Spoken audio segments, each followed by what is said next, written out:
teatro itinerante, miembros de distintas organizaciones sociales y gremiales recordaron los 27 años de la caída de la dictadura de Alfredo Stroessner. Con la puesta teatral Desmemorias contra el olvido y el silencio, buscaron reconstruir la memoria colectiva sobre los hechos ocurridos en nuestro país.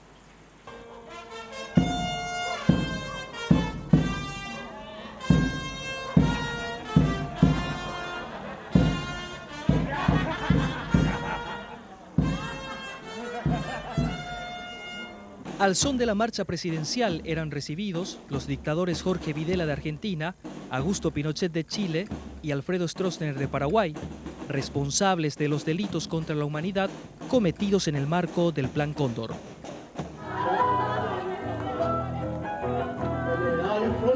La escena representa la inauguración del Departamento de Investigaciones de la Policía, donde miles de ciudadanos fueron torturados. Vimos retazos del sufrimiento, también del gran poder extremadamente exagerado, autoritario, dictatorial. Vimos retazos de nuestros dolores y de nuestros sueños. Un pueblo que aspira y sigue aspirando a una democracia más profunda y más real. Y las fuerzas autoritarias que se empeñan en no hacer que este pueblo encuentre su verdadero destino de libertad y democracia. Bueno, aunque todo esto y más hemos pasado, fue muy fuerte la presentación, muy interesante, muy oportuna, porque las violaciones a los derechos humanos siguen muy campantes.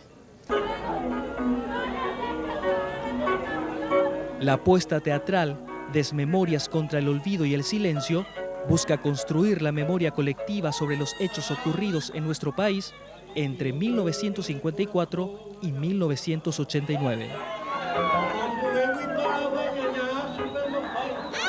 Recuerdo a las víctimas de estas mazmorras de la dictadura, donde decenas de compañeros y compañeras hicieron su último suspiro, sin embargo, manteniendo firme su voluntad de conquistar la libertad para nuestro país.